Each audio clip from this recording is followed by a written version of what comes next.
नमस्कार मित्रांनो. महाराष्ट्राचा भूगोल या सदरामध्ये आज आपण तिसरा चॅप्टर बघणार आहोत. महाराष्ट्राची भूगर्भ रचना. ओके. तर पहिला चॅप्टर आपला झालेला आहे महाराष्ट्राचे स्थान आणि विस्तार. दुसरा आपण महाराष्ट्राची प्राकृतिक रचना बघितली होती आणि आज आपण बघणार आहे महाराष्ट्राची भूगर्भ रचना. ओके. तर आधी जर ज्यांनी व्हिडिओ बघितले नसतील तर त्यांनी ते व्हिडिओ अवश्य बघा. ओके. तर आता बघा, महाराष्ट्र पठार आपण बघितलं की महाराष्ट्राच्या प्राकृतिक रचनेमध्ये महाराष्ट्राचे एकूण 3 भाग आहेत. ओके. 3 प्राकृतिक भागांनी महाराष्ट्र बनलेला होता. एक होता तो म्हणजे पश्चिम किनारपट्टीचा प्रदेश, दुसरा होता घाटमाथ्याचा प्रदेश आणि तिसरा होता द्वीपकल्पीय पठाराचा प्रदेश. ओके. तर आता हे जे महाराष्ट्र पठार आहे, तर ते कुठल्या कालखंडाचा भाग आहे? ओके. कोणत्या कालखंडाचा भाग होतं? तर ते प्राचीन गोंडवाना कालखंडाचा भाग होता. तर गोंडवाना म्हणजे काय? तर ते आधीच्या चॅप्टरमध्ये मी ओझरतं तुम्हाला सांगितलेलं होतं. ओके. मात्र आता याच्यामध्ये आपण थोडीशी त्याच्याबद्दल सविस्तर माहिती बघूया. ठीक आहे. तर बघा, पॅलेझोइक कालखंड असा होता की ज्याच्यामध्ये पृथ्वीवरती एकच खंड अस्तित्वात होता. ओके. पॅलेझोइक कालखंडामध्ये एकच खंड होता. त्या खंडाचं नाव होतं पॅन्जिया. ओके. पॅन्जिया. तर पॅन्जिया पॅलेझोइक पीपी वरून ही गोष्ट तुम्ही लक्षात ठेवू शकता. तर काय झालं की कार्बोनिफेरस युगामध्ये ह्या पॅन्जिया खंडाचं काय झालं? विभाजन झालं. ओके. पॅन्जिया बनला पॅलेझोइक मध्ये आणि फुटला कुठल्या कालखंडामध्ये? त्याचं विभाजन कशामध्ये झालं? कार्बोनिफेरस इरामध्ये झालेलं आहे. तर पॅलेझोइक कालखंडाचं शेवटचं महायुग म्हणजेच हे कार्बोनिफेरस इरा आहे. ओके. तर पॅन्जियाचं विभाजन होऊन 2 खंड तयार झाले. ओके. हे 2 खंड कुठले आहेत? तर एक आहे गोंडवाना आणि दुसरा आहे लॉरेशिया. आणि आपला भारत देश आहे किंवा पर्यायाने महाराष्ट्र आहे. तर हे सर्व या गोंडवाना खंडाचा भाग आहे. कुठल्या खंडाचा भाग आहे? गोंडवाना खंडाचा. मग त्याच्यानंतर गोंडवानाचं पण विभाजन झालं बघा. ओके. गोंडवानाचं विभाजन कुठल्या कालखंडात झालेलं आहे? तर तो कालखंड आहे मेसोझोइक कालखंड. ओके. कुठला कालखंड? मेसोझोइक. तर लक्षात ठेवा, पॅलेझोइक मध्ये एकच खंड अस्तित्वात होता, त्याचं नाव आहे पॅन्जिया. कार्बोनिफेरस मध्ये काय झालं? तर तो पॅन्जिया फुटला आणि त्याच्यापासून गोंडवाना आणि लॉरेशिया हे 2 खंड तयार झाले. नंतर मेसोझोइक मध्ये काय झालं? मेसोझोइक कालखंडामध्ये काय झालं? तर या गोंडवानाचं पण विभाजन झालं आणि त्याच्यापासून वेगवेगळे खंड तयार झालेले. ओके. वेगवेगळे खंड कुठले तयार झाले? तर दक्षिण अमेरिका खंड तयार झाला, अंटार्क्टिका तयार झाला, आफ्रिका, ऑस्ट्रेलिया आणि दक्षिण भारतीय द्वीपकल्प. तर हे दक्षिण गोलार्धामधले किंवा दक्षिण गोलार्धाला जवळ असणारे हे जे सगळे खंड आहेत बघा. ओके. आणि उत्तरेकडचे जे खंड दिसतात तुम्हाला म्हणजे रशिया दिसतो, उत्तर अमेरिका आहे, युरोपियन कंट्रीज आहेत. ओके. तर हे जे सगळे आहेत, तर हे सगळे कशाचा भाग होते? लॉरेशियाचा भाग होते. हे सगळे गोंडवानाचा भाग आहेत. ओके. पुढे जाऊन काय झालं की आधीच्या चॅप्टरमध्ये पण मी तुम्हाला सांगितले की महाराष्ट्र पठारावर भेगीय उद्रेक झालेत. 29 वेळा भ्रंशमूलक उद्रेक झाला आणि त्याच्यापासून काय झालेलं आहे? मग महाराष्ट्र पठाराची किंवा भारतीय द्वीपकल्पीय पठाराची निर्मिती झालेली आहे. तर त्याच्यामध्ये मी तुम्हाला बेसॉल्टिक लावा आणि ऍसिडिक लावा मधला फरक समजावून सांगितला होता. तर ऍसिडिक लावामध्ये काय होत असतं की त्याचं खूप मोठ्या प्रमाणामध्ये ब्लास्ट होतो, खूप मोठ्या प्रमाणात विस्फोट होतो आणि काय होतं की त्याच्यापासून एक कोन तयार होतो. ओके. ज्याला आपण काय म्हणतो की व्हॉल्कॅनिक माउंटन म्हणतो. ओके. मात्र बेसॉल्टिक लावाचं इरप्शन जे असतं ते पीसफुल इरप्शन असतं. ते फार अगदी बॉयस्टरस इरप्शन नसतं. विस्फोट होत नाही मोठा. तर ते खदखद तो लावा काय होत असतो? बाहेर पडत असतो आणि खूप मोठ्या प्रमाणावरती तो पसरत जातो. ओके. खूप जास्त लिक्विड आहे. तो पसरत जातो आणि त्याच्यापासून प्लॅट्यूज तयार होतात. म्हणजे पठारं तयार होतात. तर लक्षात ठेवा, महाराष्ट्र पठारावर जे भेगी उद्रेक झाले तर ते क्रिटेशियस कालखंडामध्ये झालेले आहेत. कुठल्या कालखंडामध्ये झाले? क्रिटेशियस कालखंडामध्ये 29 वेळा भेगीय उद्रेक झाले. ठीक आहे. मात्र ह्याच्यामध्ये जे भेगीय उद्रेकातून जो बेसॉल्टिक लावा बाहेर पडला तो महाराष्ट्राच्या 2 भागापर्यंत पोहोचू शकला नाही. ओके. 2 भाग कुठले? तर एक आहे पूर्व विदर्भ आणि दुसरा आहे तो म्हणजे दक्षिण कोकण. ओके. या 2 भागांपर्यंत लावाचे थर पोहोचले नाहीत. ओके. त्याच्यामुळं त्या ठिकाणी डेक्कन ट्रॅप किंवा त्या ठिकाणी जे काही लावापासून म्हणजे हे जे बेसॉल्टिक लावा आहे त्याच्यापासून विदर्भानं तयार झालेली मृदा आहे ती म्हणजे काळी मृदा. ओके. तर आपल्याला पूर्व विदर्भ आणि दक्षिण कोकणामध्ये काळी मृदा सापडत नाही कारण तिथपर्यंत हे भेगे उद्रेकाद्वारे बाहेर आलेला लावा कधी पोहोचलेला नाही. ओके. मग आपण बघितलं की दक्षिण कोकणामध्ये कुठल्या प्रकारची मृदा सापडते? मी तुम्हाला मागच्या लेक्चरमध्ये सांगितलेलं होतं, तर मला कमेंट बॉक्समध्ये सांगा की दक्षिण कोकणामध्ये कोणत्या प्रकारची मृदा सापडते आणि पूर्व विदर्भामध्ये कुठली मृदा सापडते? ओके. काळी मृदा तिथं सापडत नाही हे तर शुअर आहे. ठीक आहे.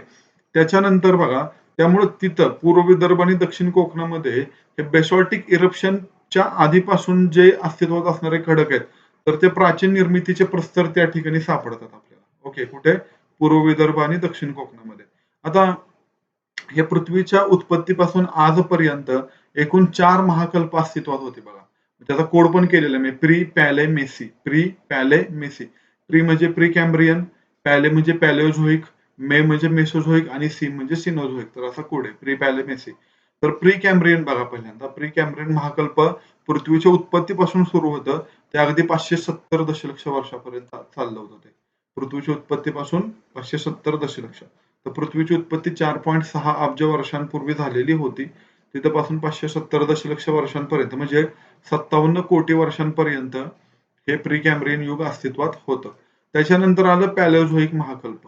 ओके, पॅलिओझोइक युग आलं. तर ते 570 पासून जवळपास 245 वर्षांपर्यंत चाललं. 570 ते 245 पर्यंत. त्याच्यानंतर मेसोझोइक कल्प आलं.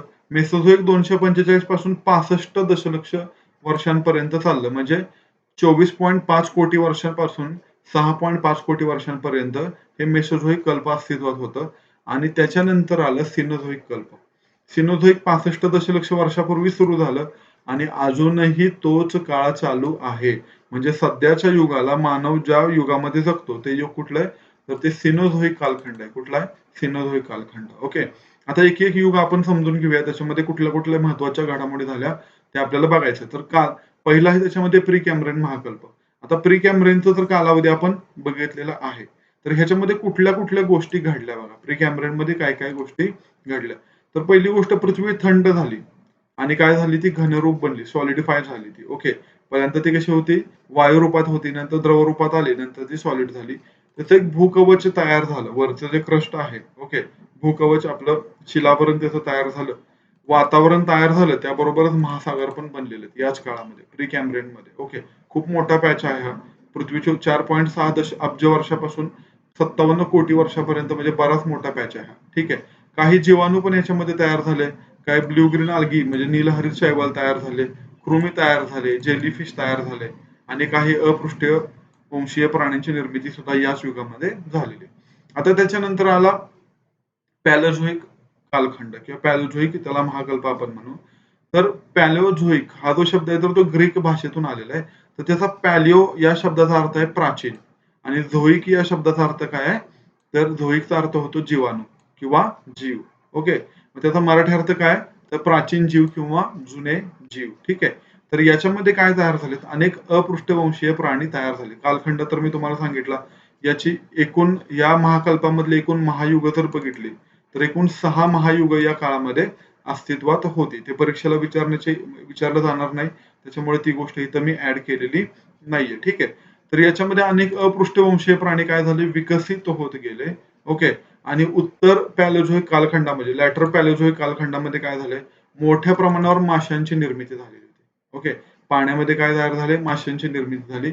म्हणूनच या युगाला मत्स्ययुग म्हटलं जातं बघा. पॅलिओझोइकलाच काय म्हणतात? मत्स्ययुग असं पण म्हटलं जातं. त्याच्यानंतर तिसरा कालखंड आला बघा. मेसोझोइक कालखंड आला. कुठला आला? मेसोझोइक. ओके. कालखंड 245 पासून 65 दशलक्ष वर्षांपर्यंत अस्तित्वात राहिला. याच्यामध्ये एकूण महायुग, इथं युग पाहिजे, चुकून इथं युवक झालेलं आहे. तर एकूण 3 महायुगांची निर्मिती झालेली आहे. एकूण किती? 3 महायुगांची निर्मिती झाली. ही 3 महायुग म्हणजे कुठली होती? ट्रायसिक एक होतं, जुरासिक आणि क्रिटॅशियस. हे जुरासिक कालखंड म्हणजे ट्रायसिक आणि जुरासिक मध्येच काय झालेले आहेत? तर डायनासोर्स इथं पृथ्वीवरती अस्तित्वात होते आणि त्याच्यानंतर हा क्रिटेशियस कालखंड आला. ह्या क्रिटेशियस कालखंडामध्येच काय झालेलं आहे? ट्रायसिक कालखंडामध्ये ऍक्च्युली या पॅन्जियाचे तुकडे पडायला सुरुवात झाली. ओके. आणि क्रिटेशियस कालखंडामध्ये काय झाले? तर भेगी उद्रेक व्हायला सुरुवात झालेली आहे. जे 29 वेळा भ्रंशमूलक उद्रेक आहे. ओके. तर ते याच्यामध्ये क्रिटेशियस कालखंडामध्ये ती गोष्ट घडलेली आहे. ओके. आणि याच काळामध्ये अटलांटिक महासागर पण अस्तित्वात आला आणि रॉकी पर्वत सुद्धा याच काळामध्ये अस्तित्वात आलेला आहे, जो दक्षिण अमेरिकेमध्ये आहे. सॉरी, उत्तर अमेरिकेमध्ये आहे. त्याच्यानंतर आला सिनोझोइक कालखंड. कुठला आला? सिनोझोइक कालखंड. तर सिनोझोइक, ओके. सिनो म्हणजे कसे? तर नवीन किंवा अलीकडचे आणि झोइक म्हणजे काय? तर जीव. तर अलीकडच्या जीवांचा काल असं त्याला म्हटलं जातं. तर या कल्पाची सुरुवात 65 दशलक्ष वर्षापासून झाली. त्याच सगळ्यात हाच कालखंड किंवा हेच महाकल्प इथं सुरू आहे. तर याच्यामध्ये 2 युग आली बघा. ओके. पहिल्या याच्यामध्ये किती होती? पॅलेझोइक मध्ये किती होती? 6 होती. सिनोझोइक मध्ये किती? मेसोझोइक मध्ये किती आली? 3 आली आणि त्याच्यानंतर सिनोझोइक मध्ये 2 आली. 6, 3 आणि 2. ओके. तर ही दोन महायुग कुठली होती? टर्शरी युग एक होतं आणि दुसरं क्वार्टरनरी युग एक होतं. टर्शरी आणि क्वार्टरनरी. ओके. तर या कालखंडामध्ये अस्तित्वात आलेले पर्वत म्हणजे हिमालय आणि अँडीज. ओके. हिमालय कुठे आहे? आशिया खंडामध्ये आहे. अँडीज कुठे आहे? दक्षिण अमेरिकेमध्ये आहे. ओके. आधी रॉकीज तयार झाला आणि त्याच्यानंतर अँडीज पर्वत तयार झाले. ओके. हे लक्षात ठेवा. आता त्याच्यानंतर हे झाले पृथ्वीवरचे. आता महाराष्ट्रामधले प्रस्तर निर्मिती कशी झाली तर ते आपण बघू. तर त्याचा एक कोड आहे आधा कवीने गोंदलिया पिक्यू. ओके. आधा कवीने गोंदलिया पिक्यू हा कोड आहे. आ म्हणजे आर्कियन, धा म्हणजे धारवाड, क म्हणजे कडप्पा, वी म्हणजे विंध्य, गो म्हणजे गोंडवाना, द म्हणजे दख्खन लावा, पी म्हणजे प्लिस्टोसिन आणि क्यू म्हणजे क्वार्टरनरी. ओके. तर हे काय आहेत? महाराष्ट्रामध्ये जे काही खडकांची निर्मिती झाली ना, तर त्यांचा हा सिक्वेन्स आहे. हा सिक्वेन्स परीक्षेला ऍक्च्युली विचारला जातो. ओके. हा सिक्वेन्स खूप महत्वाचा आहे. ठीक आहे. तर आता बघा, महाराष्ट्रातील खडक आणि गाळाच्या मृदांच्या निर्मिती कालखंडानुसार त्यांचा क्रम कसा आहे? तर तेच मी मगाशी सांगितलं ते आर्कियन, धारवाड वगैरे ते इथं क्वार्टरनरी पर्यंत आहे. प्लिस्टोसिन आणि क्वार्टरनरी. तर आपण एक त्याच्यामधला खडक बघूया. तर पहिला बघूया आपण आर्कियन कालखंडातला खडक किंवा आर्कियन खडक म्हणायचं. तर कोणत्या कालखंडामध्ये हा खडक अस्तित्वात होता? तर प्री कॅम्ब्रियन कालखंडामध्ये होता. जे पृथ्वीच्या उत्पत्तीपासून 570 दशलक्ष वर्षांपर्यंत जो अस्तित्वात असणारा कालखंड आहे. ओके. हा प्री कॅम्ब्रियन. तर त्या प्री कॅम्ब्रियन कालखंडामध्येच काय झाले महाराष्ट्रामध्ये आर्कियन खडक अस्तित्वात होता. 57 कोटी म्हणजे 570 दशलक्ष. तर याच्यामध्ये कोणकोणत्या प्रकारचे खडक आढळले? तर याच्यामध्ये होते बघा ग्रॅनाइट एक होता, निस एक होता आणि शिस्ट एक होता. ग्रॅनाइट, निस आणि शिस्ट. आता बघा हे रूपांतरित खडक आहे. ग्रॅनाइट अग्निजन्य खडक आहे. निस आणि शिस्ट कसे आहेत? तर रूपांतरित खडक आहेत. मोस्टली या काळामध्ये गाळाचे खडक नाहीयेत किंवा मोस्टली जे सापडतात ते कुठल्या प्रकारचे तर अग्निजन्य खडक आणि रूपांतरित खडक आहेत. ओके. अग्निजन्य आणि त्याचे रूपांतरित खडक. तर हे जे खडक आहेत ते महाराष्ट्राच्या कुठल्या भागामध्ये आहेत बघा. महाराष्ट्राच्या कुठल्या भागात आहेत? तर दक्षिण महाराष्ट्र आणि पूर्व विदर्भ. मी तुम्हाला मगाशी पण सांगितलं की दक्षिण महाराष्ट्र म्हणजे रत्नागिरी सिंधुदुर्गचा भाग आहे आणि पूर्व विदर्भ म्हणजे गोंदिया गडचिरोलीचा जो भाग आहे त्या भागामध्ये दख्खन लावा पोहोचलेला नाही. त्यामुळे तिथं सापडणारे खडक हे दख्खन लावापेक्षा सुद्धा जुन्या कालखंडातले सापडतात. म्हणून आर्कियन कालखंडातले खडक इथे आहेत बघा. ग्रॅनाइट, नीस, शिस्ट इथं सापडतात. दक्षिण महाराष्ट्र आणि पूर्व विदर्भामध्ये. ठीक आहे. या कालखंडातील खडक लावाच्या जाड थराखाली दाबले असल्याने ते सगळीकडे आढळत नाही. ते कारणच तेच आहे. कारण त्याच्यावरती काय आहे? तर हा डेक्कन ट्रॅप आहे. ओके. डेक्कन ट्रॅप, दख्खन लावा आहे. ओके. तर आता बघा चंद्रपूर, भंडारा, गडचिरोली आणि गोंदिया या 4 जिल्ह्यांच्या पूर्व भागामध्ये आढळणारा खडक कुठला? तर इथं बॅथोलित प्रकारचा खडक सापडतो. कुठला सापडतो? बॅथोलित. आणि या खडकामध्ये मोठ्या प्रमाणावर सापडणारा जो धातू आहे तो आहे लोह. लक्षात ठेवा की आर्कियन कालखंड आहे. आर्कियन मध्ये सापडतं आयर्न. ओके. लक्षात ठेवण्यासाठी बघा आर्कियन मध्ये काय सापडतं? आयर्न सापडतं. म्हणजेच काय सापडतं? लोह सापडतं. ओके. आता हे या कालखंडामध्ये महाराष्ट्रामध्ये कुठल्या भागामध्ये हे खडक सापडतात बघा. तर याच्यावरती परीक्षेला प्रश्न आलेला आहे. तर पूर्व विदर्भामध्ये हा खडक कुठं सापडतो? चंद्रपूर, भंडारा, गोंदिया आणि गडचिरोलीमध्ये. आपण बघितलं की इथं बॅथोलित प्रकारचा खडक सापडतो. कुठला? बॅथोलित प्रकारचा खडक इथं आहे.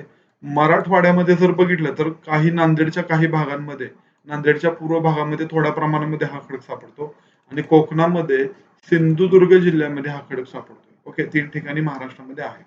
त्याच्यानंतर पुढची सिरीज आहे ती म्हणजे धारवाड सिरीज. ओके. आता धारवाडची निर्मिती कशी झाली बघा.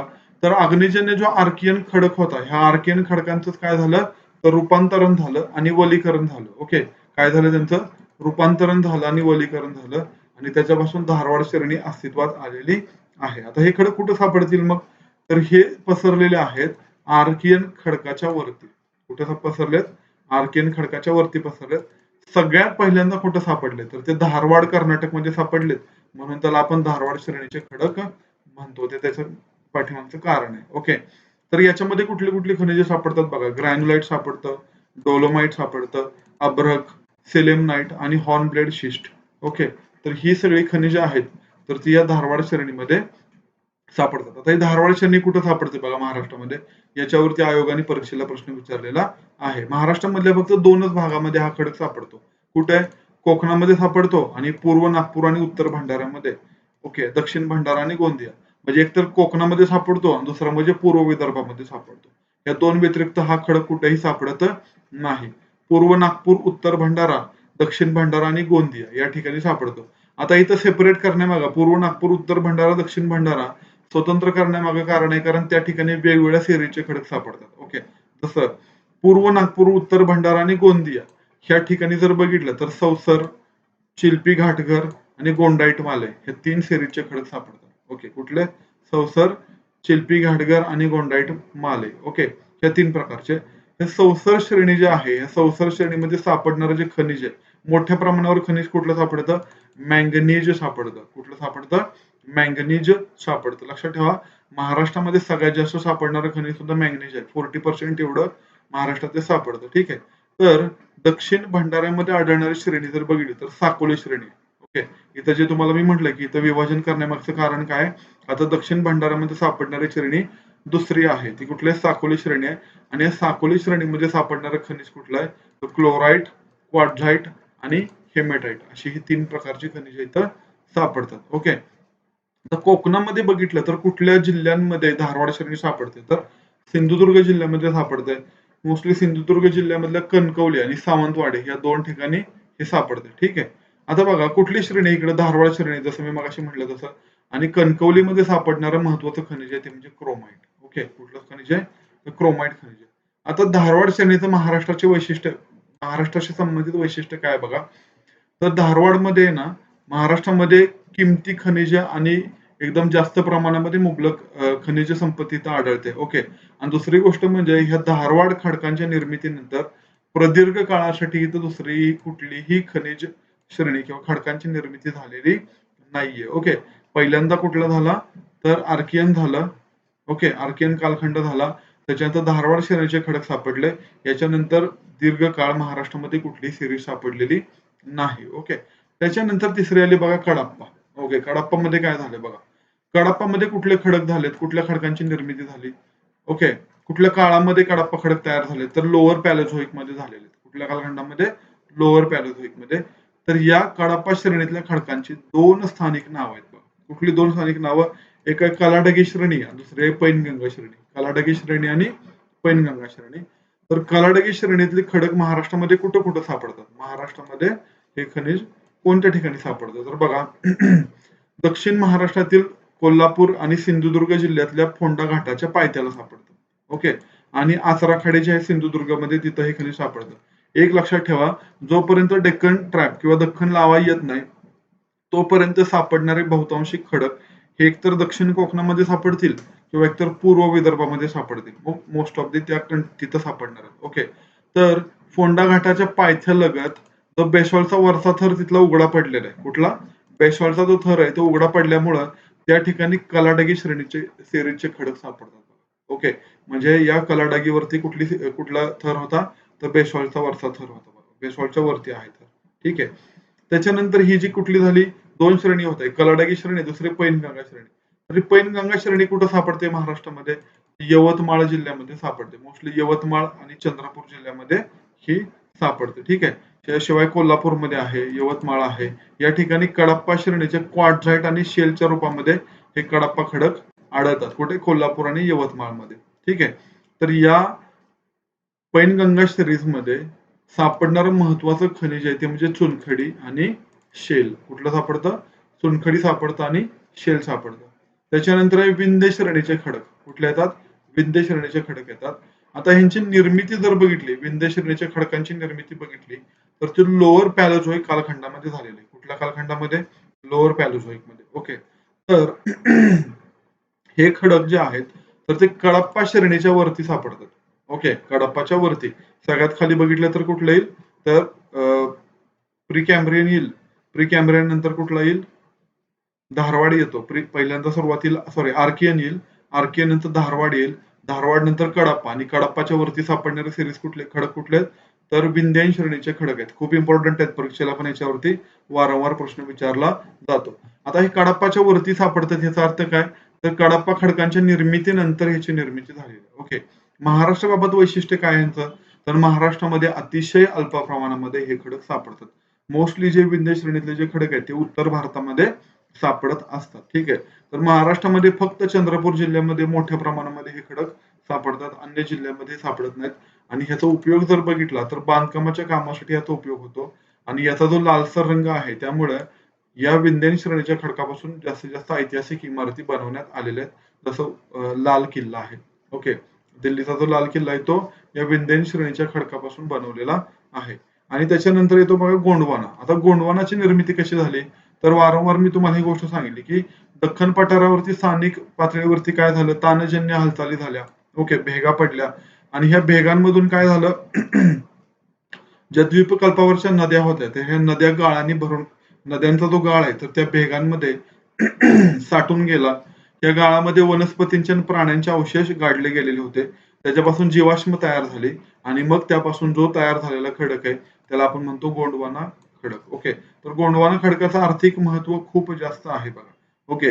गोंडवाना खडक हे कसे आहेत तर दगडी कोळशाने समृद्ध आहेत. कारण या ठिकाणी उष्णकटिबंधीय दाट जंगलं गाडली गेलेली आहेत आणि त्याच्यावरती टेम्परेचर आणि प्रेशर पासून काय झालं तर त्याचं कोळशामध्ये रूपांतर झालेलं आहे. ओके. तर ह्या दगडी कोळशाच्या ज्या साठ्या आहेत तर ह्या कुठल्या थरामध्ये सापडतात? ओके. दगडी कोळशाचे साठे कुठल्या थरात आहेत? तर एक तालचर थर एक आहे आणि दुसरा बाराकार थर एक आहे. तालचर आणि बाराकार या दोन थरांमध्ये दगडी कोळसा सापडत असतो. कामठी श्रेणी जी सापडते महाराष्ट्रामध्ये तर कामठी श्रेणीचे जे दगडी कोळसा आहे तर तो महाराष्ट्रामध्ये नागपूर येथे सापडतो. ओके. नागपूर येथे आणि याच्याशिवाय नागपूर मधल्या कनान नदीच्या खोऱ्यामध्ये सुद्धा हे दगडी कोळशाचे साठे आढळत असतात. ओके. ठीक आहे. तर आता बघा वर्धा नदीच्या खोऱ्यामध्ये सुद्धा या वर्धा नदीच्या खोऱ्यात कोणत्या जिल्ह्यामध्ये या खडकाचे थर आहेत? ओके. वर्धा नदीच्या खोऱ्यात म्हटलेलं आहे. कुठल्या? वर्धा. वर्धा नदीच्या खोऱ्यात कुठं तर चंद्रपूर आणि यवतमाळ मध्ये या खडकांचे थर आपल्याला मोठ्या प्रमाणावर आढळतात. ठीक आहे. तर अप्पर गोंडवाना खडकाचे जे थर आहेत अप्पर गोंडवाना कुठे सापडतो तर गडचिरोली जिल्ह्यातल्या सिरोंचा तालुका इथे सापडतो आणि अमरावती मधल्या सुद्धा काही भागामध्ये हा अप्पर गोंडवाना थर आहे. लोअर गोंडवाना प्रकारातला जो दगडी कोळसा आहे तर तो सापडतो बघा त्याच्यामध्ये येणारे स्तर आहेत ते कुठले बाराकार थर एक आहे, तालचर थर एक आहे आणि करड्या तेलाचे शेल पण इथं सापडत असतात. ठीक आहे. हे 3 स्तर इथं किंवा 3 घटक ह्याच्यामध्ये सापडतात. आता त्याच्यानंतर येतो दख्खन लावा. तर कोणत्या कालखंडामध्ये द्वीपकल्पीय पठारावरती भेगी उद्रेक झाले? मगाशी पण मी सांगितलं की क्रिटेशियस कालखंडामध्ये हे उद्रेक झालेले आहेत. ओके. तर याच्यापासून जे पठाराची निर्मिती झाली जवळपास त्या पठाराची हाईट हे 1800 मीटर एवढी होती. 1800 मीटर आणि त्याचं क्षेत्रफळ जर बघितलं तर 10 लाख चौरस किलोमीटर एवढा क्षेत्रफळाचा हे पठार तयार झालेलं होतं. या पठाराची जर सर्वाधिक जर जाडी बघितली सर्वात जास्त जर याची जाडी कुठं असेल तर ती जाडी आहे पश्चिम घाटामध्ये मुंबई जवळ. ओके. पठाराची सगळ्यात जास्त जाडी पश्चिम घाटात मुंबई जवळ आहे. जवळपास 2 किलोमीटर म्हणजे 2000 मीटर एवढी त्याची जाडी आहे बघा. आणि सगळ्यात कमी जर बघितलं तर सगळ्यात कमी पूर्वेकडं नागपूर इथे आहे. मी तुम्हाला आधीच्या व्हिडिओमध्ये पण सांगितलं होतं, आधीच्या टॉपिक मध्ये पण सांगितलं होतं की पश्चिमेकडून पूर्वेकडे आपण जसं जाऊ तसं काय होतं त्याची डेक्कन लावाची जाडी डेक्कन ट्रॅपची जाडी कमी होत जाते आणि उतार त्यामुळे पश्चिमेकडून पूर्वेकडं आहे. ओके. आणि हा जो बेसॉल्ट आहे या बेसॉल्टच्या वरच्या थराचं विदारण होऊन जी मृदा तयार झाली ती मृदा कसली आहे तर काळी मृदा आहे. काळी कापसाची मृदा जी महाराष्ट्रामध्ये मोठ्या प्रमाणावर आढळते. ओके. त्याच्यानंतर शेवटचा मुद्दा बघा शेवटचे 2 राहिले. त्याच्यानंतर पुढचा कालखंड खडक आहे तो म्हणजे प्लिस्टोसिन खडक. ओके. तर या खडकांची निर्मिती प्लिस्टोसिन खडकांची निर्मिती कुठल्या नदीच्या खोऱ्यात झालेली आहे बघा तर ती कुठल्या तापी पूर्णा नदीच्या खतदरीमध्ये झालेली. कुठे? उत्तर पूर्व भाग महाराष्ट्राचा जो उत्तर पूर्व भाग आहे. ओके. वायव्येकडचा जो भाग आहे तर तिथे तापी पूर्णाच्या खतदरीमध्ये या प्लिस्टोसिन खडकांची निर्मिती झाली. याच्याशिवाय पूर्व विदर्भामधला वर्धा वैनगंगा आणि प्राणहिता नदीच्या खोऱ्यात सुद्धा गाळाच्या सिंचनामुळे प्लिस्टोसिन खडकांची निर्मिती झालेली. ओके. त्याच्यानंतर येतो क्वार्टरनरी खडक. कुठला येतो? क्वार्टरनरी खडक. तर क्वार्टरनरी खडकांचे हे जे ह्याचा आढळ कुठे आहे बघा तर सिंधुदुर्ग जिल्ह्याच्या पश्चिम किनारपट्टीच्या भागामध्ये. ओके. सिंधुदुर्ग जिल्ह्याच्या पश्चिम भागामध्ये हे क्वार्टरनरी खडक आपल्याला आढळतात आणि ह्यांचं जर स्वरूप बघितलं तर हे कसे खडक आहेत? गाळाचे खडक आहेत. ओके. गाळाचे खडक आहेत. ओके. तर मित्रांनो हा चॅप्टर एकदम छोटासा आहे. फार काही याच्यामध्ये पाठ करण्याची आवश्यकता नाही. फक्त लॉजिकली कुठला खडक कधी तयार झाला आणि त्यांचा कालखंड कुठला होता एवढी माहिती जरी तुम्हाला समजली तरी सुद्धा याच्यावरचा प्रश्न आहे तो अगदी आरामात सुटून जातो. ओके. तर आपल्या काही शंका असतील आपले काही डाऊट्स असतील तर मला कमेंट सेक्शन मध्ये नक्की सांगा. ओके. मी ते सोडवण्याचा नक्की प्रयत्न करेन. ओके. भेटूयात पुढच्या व्हिडिओमध्ये. धन्यवाद.